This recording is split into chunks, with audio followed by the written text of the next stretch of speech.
Halo semuanya, bagi para pelaut muda dan juga para taruna-taruna yang sedang belajar maupun yang baru lulus, selamat datang di channel Lilin Tua. Channel ini ada untuk kalian para engineer agar mengetahui segala sesuatu permasalahan permesinan di atas kapal.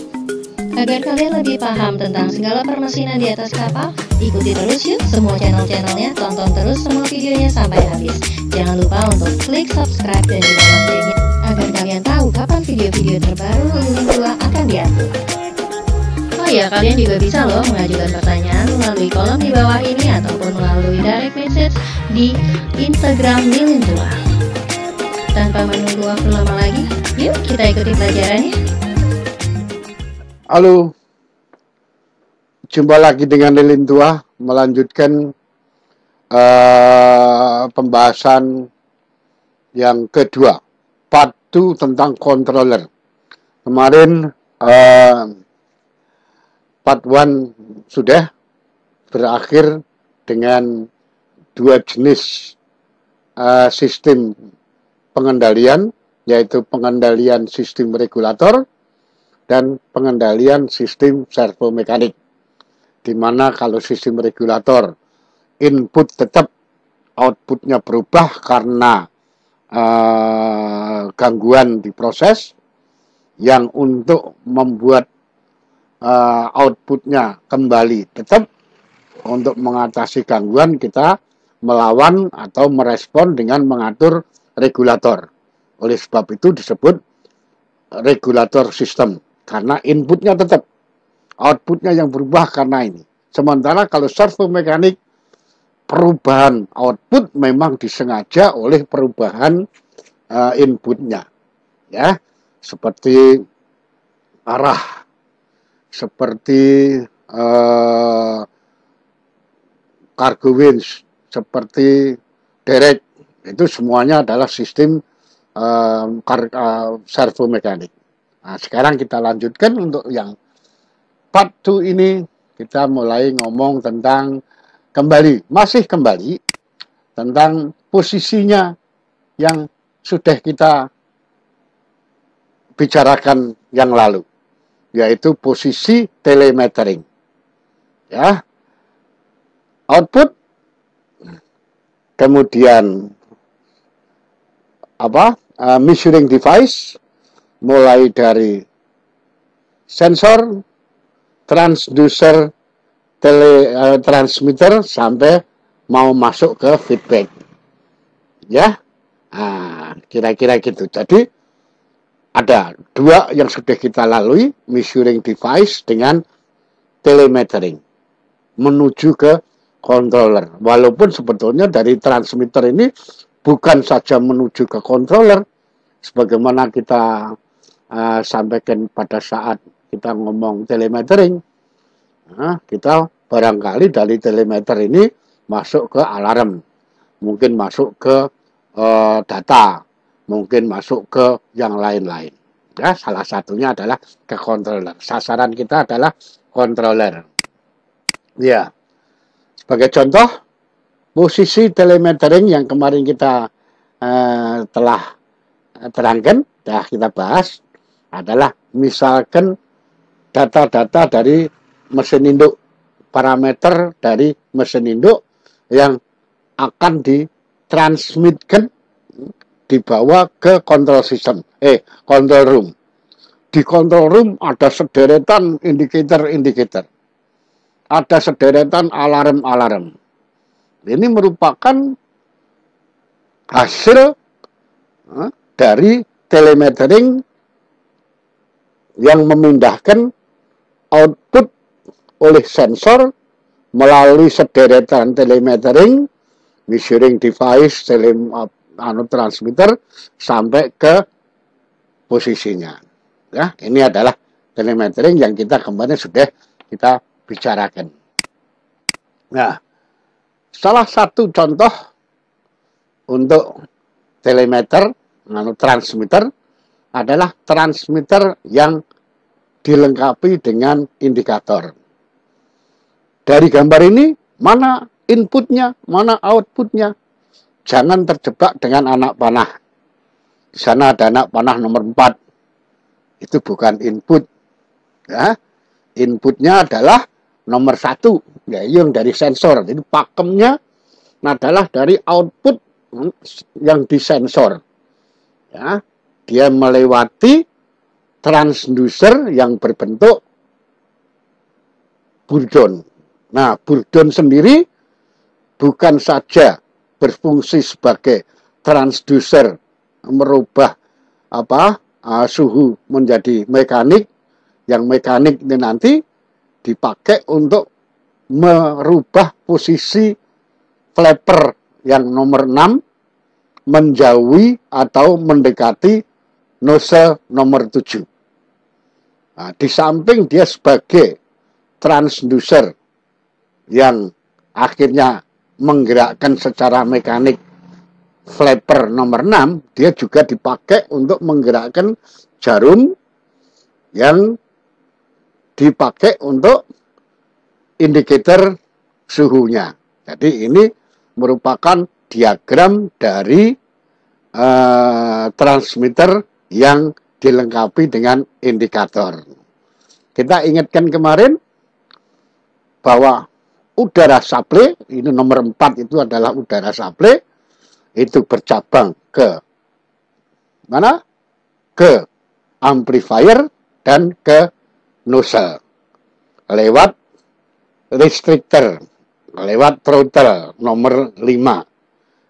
Tekanan udara di throttle menjadi besaran dari 0 sampai 1,4 tergantung jaraknya antara nozzle dengan flappernya. Nah, kita juga ingatkan kembali fungsi amplifier dan feedback below nomor 10. Nah, mereka berdua mempunyai fungsi, kalau feedback below-nya mempunyai fungsi melinearisasikan karakteristik flapper and below, flapper and nozzle, karena kalau masih dalam bentuk tidak linear tidak bisa dipakai.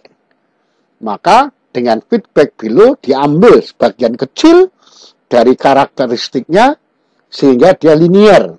Tapi karena terlalu kecil maka perlu di-amplifying. Nih amplifyingnya pakai amplifier nomor 8 sehingga menghasilkan output nomor 9. Ya. Ingat, inputnya bukan nomor 4. Tapi inputnya nomor 1, yaitu yang di sensor. Oke. Untuk itu, Anda harus benar-benar memahami fungsi flapper and nozzle. Ya, udara yang masuk di cekik, di restrictor, di throttle oleh restriktor dari 6, barangkali 6, barangkali 7, menjadi antara 0 sampai 1,4. 0 itu pada saat jaraknya nozzle dan flapper itu bebas. Ada D yang tertentu, yang nanti di bawahnya itu ada diagram karakteristik. Ya, kemarin sudah kita jelaskan dengan jelas. Antara kalau dia tertutup, maka tekanan yang ada di ruang nozzle antara restriktor dan nozzle itu 1,4 garis tegak. Kalau dia sudah lewat di mana jarak H, jarak mulut nozzle dan flapper itu 1/4 D-nya nozzle, maka tekanannya sama, konsisten, tinggal 0,1. Ya. Ya.